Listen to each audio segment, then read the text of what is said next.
Hi, welcome to YoYo TV. ప్రస్తుతం దేశంలోనే powerful ఎన్నికల కోడ్ అమల్లో ఉంది. ఈ సమయంలో సీఎంలు కూడా ఆపద్ధర్మ సీఎం లాగానే వ్యవహరించాల్సి ఉంటుంది. ఇక ఓటర్లను ప్రభావితం చేసే నిర్ణయాలను తీసుకోకూడదు. పాలన అంతా అంతర్గతంగా జరగాలి, కానీ పబ్లిసిటీ చేసుకోకూడదు. ఏపీ అయినా తెలంగాణ అయినా సీఎంల విషయంలో అదే రూల్ ఉంటుంది. ఎన్నికల సమయంలో పోలింగ్, కౌంటింగ్ను పారదర్శకంగా, సక్రమంగా, శాంతియుతంగా నిర్వహించేందుకు భారత ఎన్నికల సంఘం కొన్ని నిబంధనలను రూపొందించింది. వీటినే ఎలక్షన్ కోడ్ అంటారు. రాజకీయ పార్టీల అధికార, ఆర్థిక దుర్వినియోగాన్ని అరికట్టడమే ఎన్నికల కోడ్ ప్రధాన లక్ష్యం. ఇతర నిబంధనలు ఎలా ఉన్నా అధికారంలో ఉన్నవారు ఓటర్లను ప్రభావితం చేయకుండా, దుర్వినియోగం చేయకుండా కోడ్ను పటిష్టంగా అమలు చేస్తారు.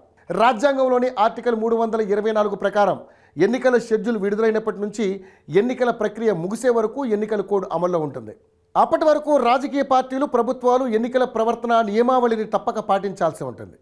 అంతేకాకుండా ఎన్నికల కోడ్ ఉన్న టైంలో ప్రధానమంత్రి మినహా ఎవరికీ సెక్యూరిటీ ప్రోటోకాల్ ఉండేందుకు వీల్లేదు. ముఖ్యమంత్రులుగా ఉన్న రేవంత్ రెడ్డి, జగన్మోహన్ రెడ్డిలకు కూడా ప్రోటోకాల్ ఉండదు. వారు సాంకేతికంగా ఆ పదవిలో ఉంటారు. ఆ పదవితో పెత్తనం చేయడానికి అవకాశం ఉండదు. ప్రజల డబ్బు ఖర్చు పెట్టి ప్రచారం చేయకూడదు. ముఖ్యమంత్రి హోదాలో రేవంత్ రెడ్డి కానీ, జగన్మోహన్ రెడ్డి కానీ నిర్ణయాలు తీసుకోలేరు. ఎన్నికల కోడ్ టైంలో సీఎంగా ఉన్నవారు కీలక శాఖల వారీగా సమీక్షలు కూడా చేయకూడదు. ఏదైనా సరే ఎన్నికల తర్వాతే. ఎన్నికల షెడ్యూల్ విడుదలయ్యాక అభ్యర్థులు ఆర్థిక గ్రాంట్లు ప్రకటించడం కోడ్ ఉల్లంఘన అవుతుంది. ఓటర్లను ప్రభావితం చేసే విధంగా ప్రభుత్వ అనుబంధ సంస్థలతో తాత్కాలిక నియామకాలు చేపట్టకూడదు. ఎన్నికల్లో పోటీ చేసే మంత్రులు లేదా అభ్యర్థులు తమ పరిధిలోని నిధులను మంజూరు చేయకూడదు. రవాణా యంత్రాలు, భద్రతా సిబ్బందితో సహా దేనిని ఉపయోగించకూడదు. ప్రభుత్వ గెస్ట్ హౌస్లు, భవనాలు, ఇతర ప్రభుత్వ వసతులను ఏ రాజకీయ పార్టీ లేదా అభ్యర్థులు ఎన్నికల్లో తమ ప్రయోజనాల కోసం ఉపయోగించుకోవడానికి వీలుండదు.